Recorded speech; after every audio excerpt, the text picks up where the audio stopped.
Hello students, this is me Harshraj and welcome to my channel Harsh Pathshala. Harsh पाठशाला में आपका बहुत बहुत स्वागत है।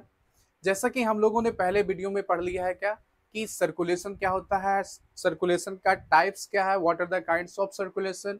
और इससे पहले वाले वीडियो में हम लोगों ने देखा था क्या कि सिस्टोल क्या होता है, डायस्टोल क्या होता है, मीनिंग उसका देखा था। सिस्टोल के लिए भी टर्म यूज किया जाता था कॉन्ट्रैक्शन, और डायस्टोल के लिए टर्म इस्तेमाल किया जाता था रिलैक्सेशन। तो ये ओवरऑल चीज हम लोगों ने अभी तक पढ़ लिया है। सो आज के वीडियो में हम लोग बेसिकली देखने वाले हैं क्या कि ब्लड प्रेशर होता क्या है, बीपी क्या होता है, नॉर्मल बीपी कितना होता है, हाइपरटेंशन क्या होता है, हाइपोटेंशन क्या होता है, और जो जो डिनोट किया जाता है, रिप्रेजेंट किया जाता है बीपी को 120/80, तो इसका मतलब क्या होता है, सिस्टोलिक प्रेशर किसे कहते हैं, डायस्टोलिक प्रेशर क्या होता है। तो ये ओवरऑल चीज देखने वाले हैं। इसके साथ हम ये भी देखेंगे कि वो आखिरकार फैक्टर्स क्या क्या है जो किसी भी पर्सन के बीपी को अफेक्ट कर सकता है। बीपी हो सकता है उससे ज्यादा हो, या हो सकता है कि वो क्या हो, बीपी उससे कम हो जाए। तो ये ओवरऑल चीज हम देखने वाले हैं। तो सबसे पहला इसमें काम करना क्या है कि हमको समझना है बीपी का मतलब, कि बीपी क्या चीज होता है। तो इसको समझने के लिए हम करते क्या है कि यहाँ पे इस तरह से एक इस तरह से एक पर्सन हम बना दिए, आदमी बना दिए, और इसको मैंने नाम दे दिया क्या चीज, बाबू। हालांकि इसका शक्ल बाबू बनने लायक नहीं है, फिर भी इसका नाम क्या दे दिया मैंने, बाबू दे दिया। किसी का बाबू है क्या, ठीक। चलो, हम लोगों ने जाना क्या है, पढ़ा क्या है कि जो लेफ्ट वेंट्रिकल होता है उससे एओर्टा निकलता है, और ये एओर्टा क्या करेगा, आगे जाता है आर्टरीज का बहुत सारा ब्रांच बनाता है, और ये आर्टरीज क्या करेगा, बॉडी के अलग अलग पार्ट्स में जाके ऑक्सीजनेटेड ब्लड को सप्लाई करता है। तो ये एओर्टा था। ये एओर्टा क्या कर रहा है, ये डिवाइड हुआ, नंबर ऑफ ब्रांच बनाया आर्टरीज का। ये ब्रांच क्या करा, ये ब्रांच जो है बॉडी के अलग अलग पार्ट्स में जाके क्या कर रहा है, ऑक्सीजनेटेड ब्लड सप्लाई कर रहा है। तो ऐसे बना दिए हम, ठीक। तो ये मैंने नाम मेंशन कर दिया एओर्टा, ये मैंने नाम मेंशन कर दिया क्या चीज, आर्टरीज, ठीक। अब देखो क्या होगा, बॉडी में चल गया, अब बॉडी से डीऑक्सीजनेटेड ब्लड को भी तो रिसीव करना है। तो रिसीव करने का काम कौन करता है, डीऑक्सीजनेटेड ब्लड को वेना केवा करता है। तो यहाँ पे करे क्या चीज, ये मैंने ऐसे बना दिया वेना केवा। वेना केवा क्या करा, डिवाइड होके क्या कर रहा है, ये वेन्स का बहुत सारा ब्रांच बनाया, ठीक। और ये ब्रांच क्या करेगा, बॉडी के अलग अलग पार्ट से क्या कर रहा है, डीऑक्सीजनेटेड ब्लड को ये रिसीव कर रहा है। एरो के साइन पे बिल्कुल ध्यान देना। एरो का साइन देखो इधर कैसे बनाया मैंने, ये ऐसे बनाया है, यानी कि ये बॉडी में जा रहा है। और ये साइन कैसे बनाया मैंने, अपोजिट बनाया, यानी कि ये डीऑक्सीजनेटेड ब्लड को क्या कर रहा है, कैरी कर रहा है, और कहाँ पहुंचा देगा, फिर हार्ट में पहुंचा देगा, ठीक। तो ये ओवरऑल चीज कहने का मतलब क्या हो गया कि आर्टरीज आर्टरीज प्लस कैपिलरी, ठीक। तो यहाँ पर आर्टरीज नहीं कर रहे हैं, यहाँ पर आर्टरी हम कह रहे हैं, आर्टरी हो गया, कैपिलरी हो गया, प्लस हम कह दिए क्या, वेन। ये ओवरऑल चीज को they all together known as blood vessel. इन सबको साथ में क्या कहा जाता है, ब्लड वेसल कहा जाता है। आर्टरीज, कैपिलरी और vein, they all together known as blood vessel. अब देखो क्या हो रहा है कि इसी ब्लड वेसल्स के अंदर ब्लड फ्लो हो रहा है, चाहे वो ऑक्सीजनेटेड ब्लड हो जो कि बॉडी में जा रहा है, या डीऑक्सीजनेटेड ब्लड हो जो कि बॉडी से रिसीव किया जा रहा है, हार्ट में जा रहा है, ठीक। तो ऐसा कहा जाता है क्या कि जब इसके अंदर ब्लड फ्लो हो रहा है तो कुछ ना कुछ प्रेशर के साथ फ्लो हो रहा होगा, और जिस प्रेशर के साथ ये ब्लड वेसल्स में ब्लड फ्लो हो रहा है उसी प्रेशर को हम नाम दे दिए क्या चाहिए, ब्लड प्रेशर। इसको डिफाइन कैसे कर सकते हैं, the pressure with which blood flows inside the blood vessel, this is called blood pressure. ऐसा हो गया। एक तो डिफाइन करने का ये तरीका हो गया। एक दूसरा तरीका क्या है डिफाइन करने का, कि द प्रेशर, जिस प्रेशर के साथ जा रहा है इसके अंदर ब्लड, वो प्रेशर के बारे में बात कर रहे हैं कि the pressure exerted on the wall of artery when blood flows inside the artery, ठीक। कहने का मतलब क्या हो गया कि ये एक, मान लिए क्या, ये आर्टरी है, इस आर्टरी में क्या हो रहा है, ब्लड ऐसे फ्लो कर रहा है, ठीक। तो ब्लड जिस प्रेशर के साथ जा रहा है इसमें फ्लो कर रहा है, तो ये करेगा क्या चीज कि आर्टरी के वॉल पर, ये आर्टरी है तो आर्टरी के वॉल पे क्या करेगा, एक ये प्रेशर ऐसा लगाएगा, इसके वॉल पे क्या कर रहा है, एक प्रेशर एक्सर्ट कर रहा है, प्रेशर लगा रहा है, it is exerting an pressure on the wall of, है ना, आर्टरी। कौन लगा रहा है, तो ये जो ब्लड फ्लो कर रहा है इसके अंदर, तो यही प्रेशर को कहा जाता है क्या चीज, blood pressure. The pressure exerted by the blood on the wall of N artery, this is called blood pressure.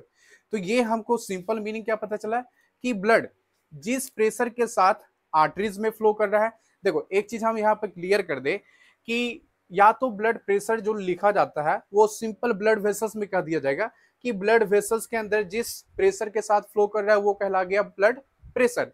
लेकिन बहुत जगह पे ऐसे मेंशन करेगा क्या कि वो आर्टरीज का टर्म लेगा कि आर्टरी के अंदर जिस प्रेशर के साथ ब्लड फ्लो कर रहा है वो कहला जाता है ब्लड प्रेशर।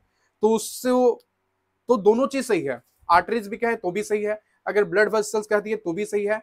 आर्टरीज इसलिए कहा जाता है क्योंकि जब भी हम ब्लड प्रेशर को मेजर करते हैं तो वो आर्टरी के टर्म में ही मेजर करते हैं, ठीक ना, आर्टरीज पे ही मेजर किया जाता है, ज्यादातर क्या आर्टरीज पे ही वो मेजर किया जाता है। तो अधिकतर डेफिनेशन आपको ये वाला मिलेगा, आर्टरी टर्म का मिलेगा। तो ये तो मीनिंग हो गया क्या चीज, ब्लड प्रेशर क्या होता है।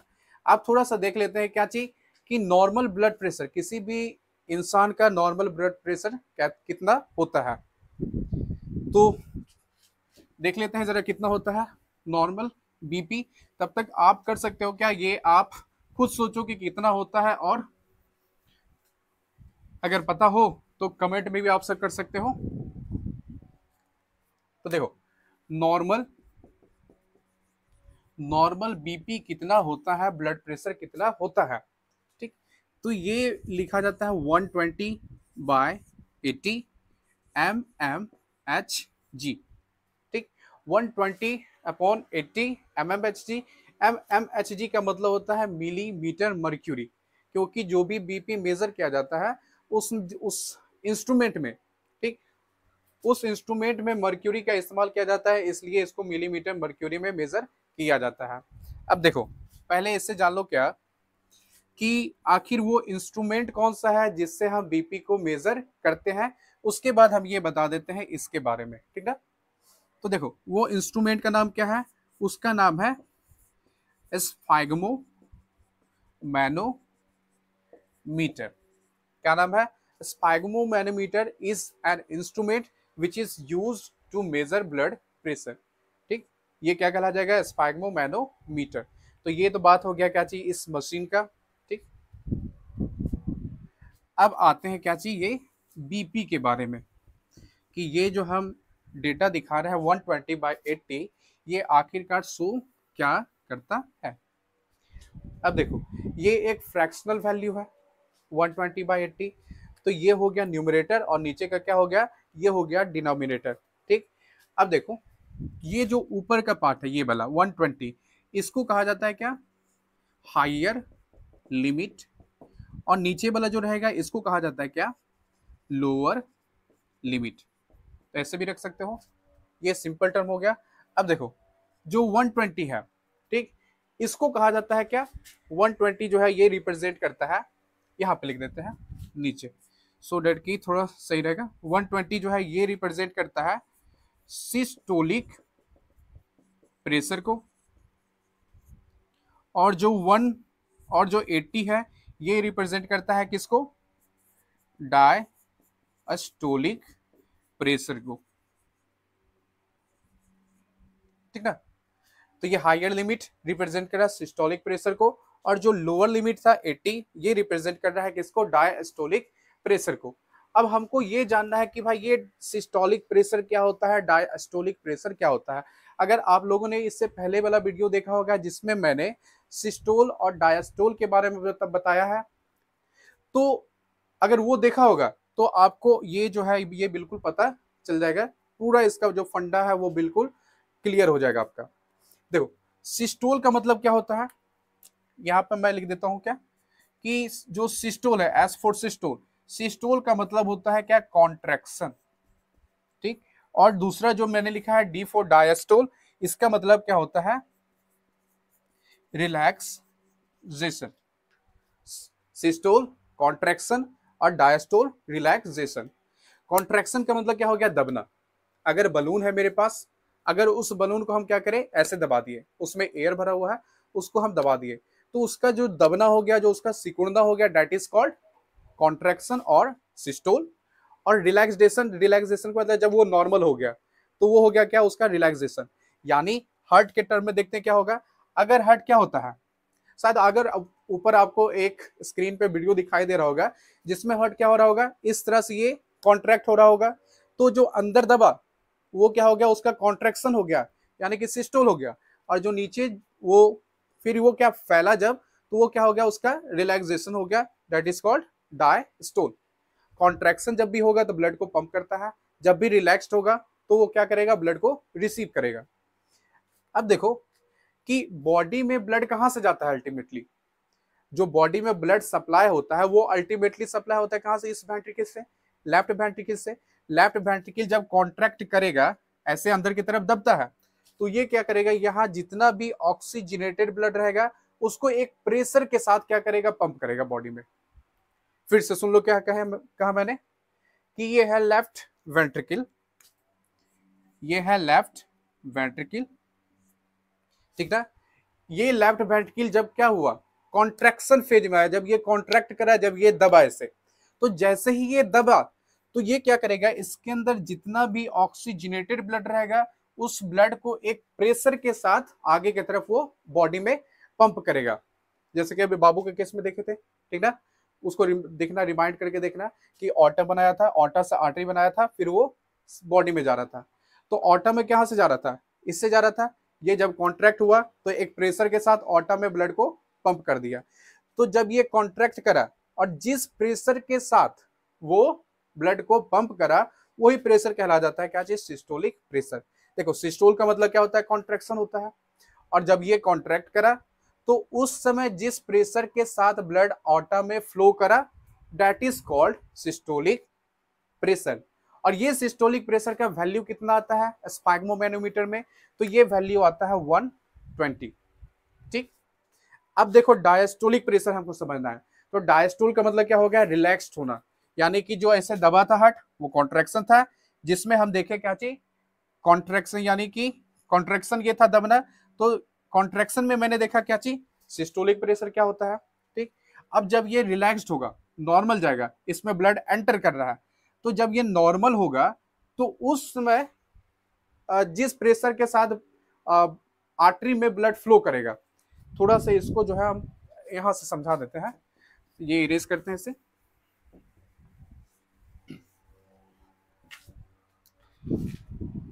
देखो फर्स्ट कंडीशन हम लिए क्या चीज, कि ये मैंने मान लिया क्या चीज, ये है आर्टरी, ये क्या है आर्टरी, इसमें ब्लड फ्लो हो रहा है, ऐसा फ्लो हो रहा है, ठीक है।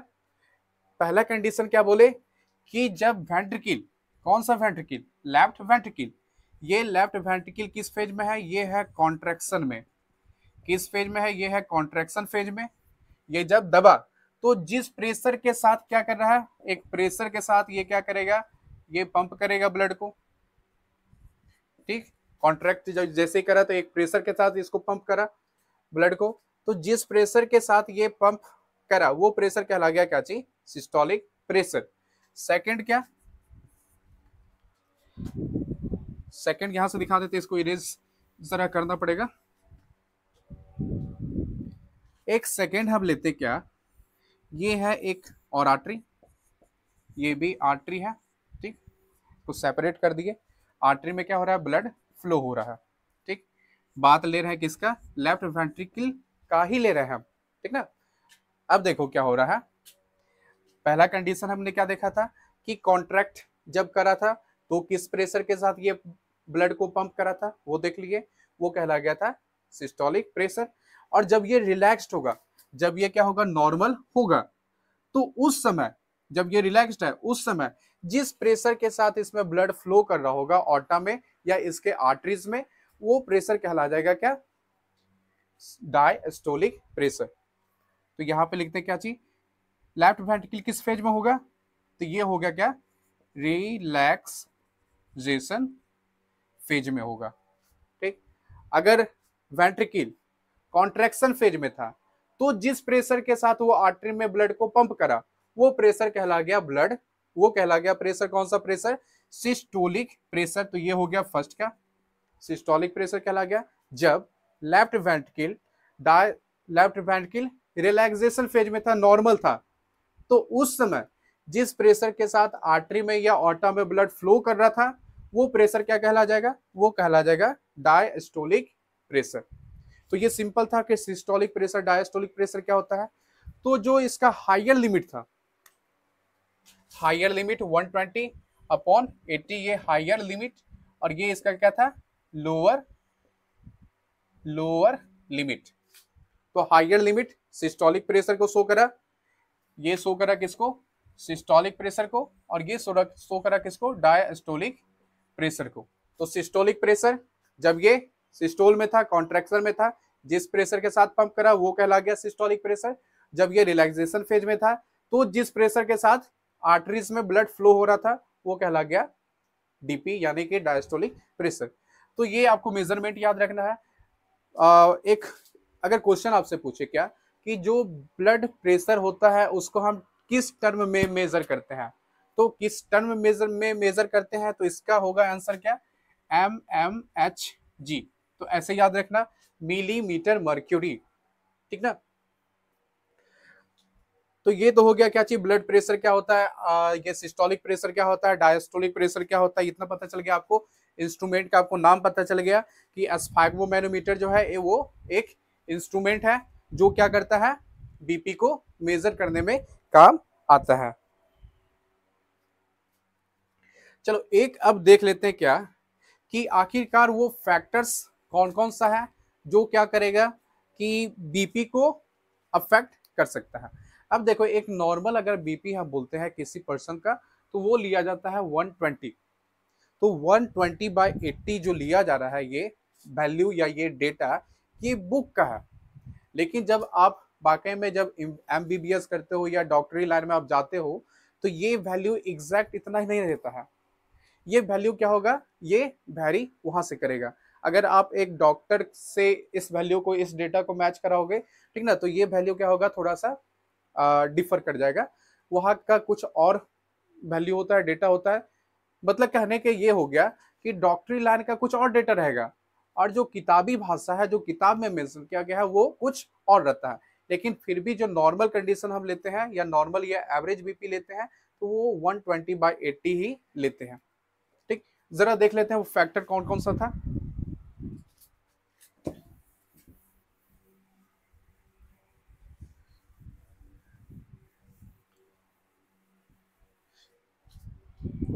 तो टॉप ये क्या हो गया हेडिंग कि फैक्टर्स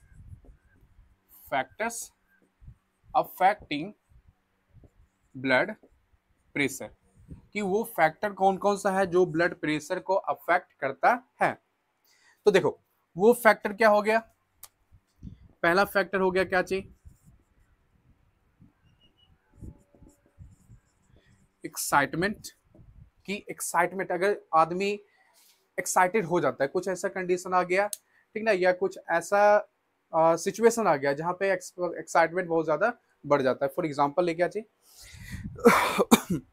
कि आप जा रहे हो क्या अपनी सोना बाबू को प्रपोज करने जा रहे हो, जीएफ को प्रपोज करने जा रहे हो, तो उस समय आपका एक्साइटमेंट कैसा रहेगा, बहुत ज्यादा रहेगा। और उस कंडीशन में क्या होगा कि आपका जो बीपी होगा वो हो सकता है इतना ना रहे, क्या होगा, हो सकता है वो नॉर्मल से ज्यादा बढ़ जाए। तो एक फैक्टर ये हो गया कि जब आप एक्साइटेड होते हो तो बीपी क्या होगा, वो डिफर करेगा, बीपी जो रहेगा वो बढ़ जाता है। जो दूसरा हो गया वो हो गया क्या चीज, फियर, डर, किसी भी चीज का डर रहेगा। फॉर एग्जाम्पल बोले क्या चाहिए कि अगर आप नीट का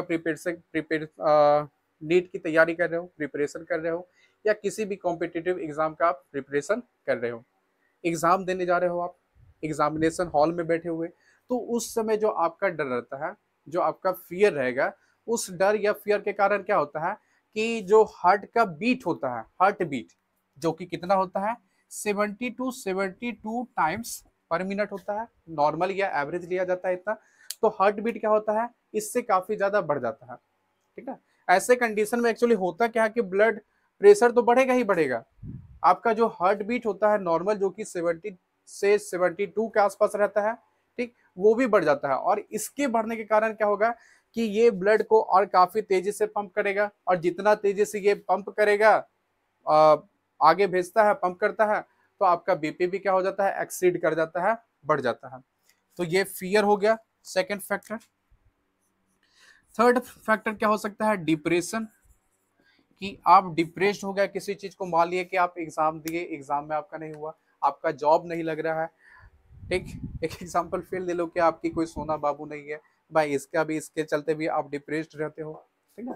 तो ये सब चीज, ये सब फैक्टर क्या करेगा, आपके हार्ट बीट को पहला तो अफेक्ट करेगा, और हार्ट बीट जैसे ही अफेक्ट होगा वो क्या करेगा, आपके बीपी को भी अफेक्ट करना शुरू कर देगा। तो ये फैक्टर हो गया।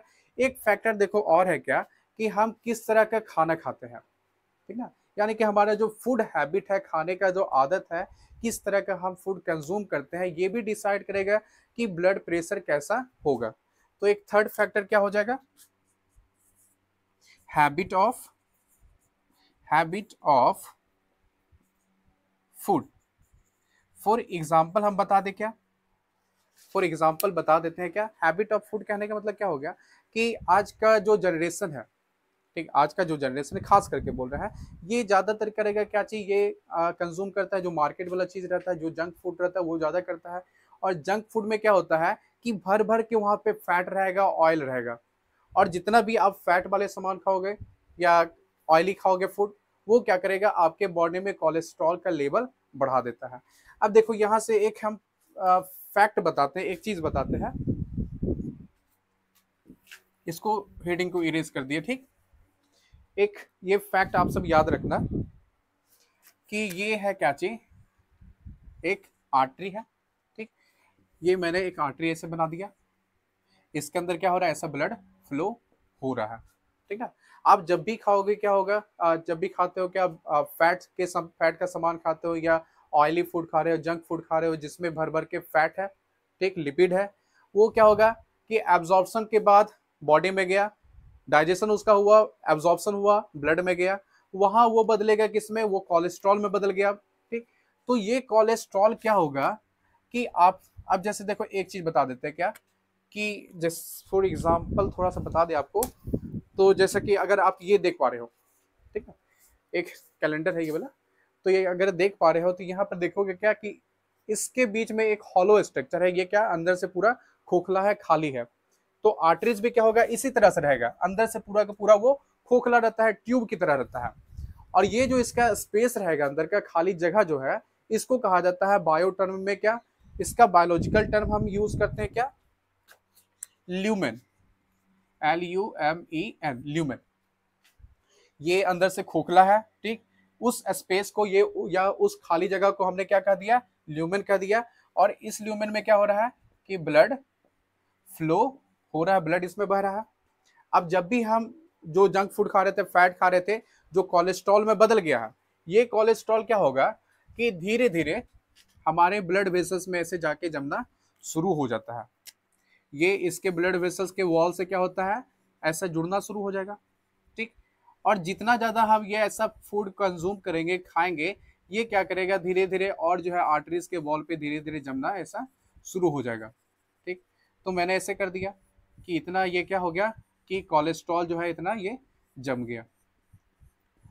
अब देखो और क्या रहा था कि जो पहले ल्यूमेन इतना चौड़ा था, इतना ये क्या था, स्पेस था, इतना चौड़ा था, लेकिन अब क्या हो गया कि जब ये फैट या कोलेस्ट्रॉल आर्टरीज के वॉल में जाके जम गया, तो ब्लड के पास करने के लिए क्या हो गया कि इतना छोटा सा रास्ता बना। और यहाँ पे क्या हो गया कि ब्लड यहाँ से काफी तेजी से आ रहा है, लेकिन आगे का रास्ता इसका क्या हो गया, नैरो हो गया, काफी पतला हो गया। तो यहाँ से जब ऐसे ब्लड फ्लो करेगा तो क्या होगा, काफी तेजी से ये आगे की तरफ जाएगा। आगे की तरफ जाएगा कहने का मतलब क्या हो गया, जैसे आगे का तो रास्ता थोड़ा सा ब्लॉक है, तो इसके कारण क्या होता है, ये जो आर्टरी पे प्रेशर डाल रहा है, ये और भी ज्यादा प्रेशर डालना शुरू कर देगा, यानी कि ये बीपी को क्या करेगा, और ज्यादा बढ़ा देगा, ठीक ना। तो इसलिए कहा जाता है क्या चीज, कि जो फूड का हमारा हैबिट होता है, वो डिसाइड करेगा कि बीपी कैसा हो सकता है, हाई हो सकता है या लो हो सकता है या नॉर्मल हो सकता है। तो आप सबके लिए भी बेहतर होगा कि कम से कम जंक फूड खाएं, ऑयली फूड कम खाएं, फैटी चीज जो है आप सब कम खाएं। और एक होता है रीजन क्या, फोर्थ, ओबेसिटी हम दे सकते हैं। ओबेसिटी का मतलब क्या होता है, मोटापा। और अगर आदमी मोटापा से परेशान है या ओबेसिटी से परेशान है तो जाहिर सी बात है क्या, उसमें कोलेस्ट्रॉल और फैट जो होगा वो भर भर के होगा। और अगर फैट या कोलेस्ट्रॉल का लेवल नॉर्मल से बहुत ज्यादा होता है तो वो उसका इफेक्ट फिर से यही देखा जाएगा कि इसके ल्यूमेन को क्या करेगा, स्पेस को काफी कम कर देगा, ठीक। जिसके कारण जब ब्लड यहाँ फ्लो करेगा तो ये और भी ज्यादा आर्टरी के वॉल पे प्रेशर डालना शुरू कर देगा। और ये फिर क्या होगा इसके कारण कि बीपी जो रहेगा फिर से बढ़ जाएगा। तो ये तो कुछ फैक्टर हो गया, इसके अलावा भी बहुत सारा फैक्टर होता है। तो फिलहाल के लिए आप इतना फैक्टर अगर याद करते हो तो इससे आपका काम चल जाएगा, ये समझने के लिए इतना काफी हो जाएगा। सो एक आप जान लो टर्म बस क्या चाहिए। अगर स्क्रीनशॉट लेना चाहते हो तो ले सकते हो, 100 से साइड हो गया हूं मैं, ठीक ना। तो आप पॉज करके क्या करोगे, स्क्रीनशॉट इसका ले सकते हो। अब एक आप टर्म याद रखना क्या, कि जो बीपी होता है तो नॉर्मल तो 120/80 था, ठीक। अगर हम बोलते हैं क्या चीज, हाई बीपी, ठीक ना। तो हाई बीपी को एक और टर्म से जाना जाता है, वो टर्म क्या है, हाइपर टेंशन। उसके लिए जो है एक टर्म क्या इस्तेमाल किया जाता है, हाइपर टेंशन। और एक दूसरा टर्म है क्या चीज, लो बीपी। तो इसके लिए टर्म क्या इस्तेमाल किया जाता है, हाइपो टेंशन। अब देखो बीपी को नॉर्मल कितना था, 120/80 था। तो हाई कहने का मतलब क्या होगा कि ऐसा भी हो सकता है कि ऊपर वाला बस जो वैल्यू है अपर लिमिट, हो सकता है कि बस ये भी यही बस ऊपर जाए। मतलब कहने का हो गया क्या चाहिए कि लोअर वाला नहीं बढ़ा, ये 80 है लेकिन 120 के जगह पे हो गया क्या चाहिए, 130 हो गया, 35 हो गया, तो भी ये हाई ब्लड प्रेशर ही कहलाएगा। हाई बीपी कहने का मतलब ऐसा नहीं होगा कि दोनों डेटा यानी कि हाइयर लिमिट दोनों लोअर लिमिट दोनों बढ़े, ऐसा कोई जरूरी नहीं है। ऐसा भी हो सकता है क्या कि ये 120 रहे जो, लेकिन नीचे का जो लोअर लिमिट है, ठीक, ये हो सकता है एक्सीड कर जाए। तो उस केस में भी क्या होगा, वो हाई बीपी में चल जाएगा, हाई बीपी ही कहलाएगा।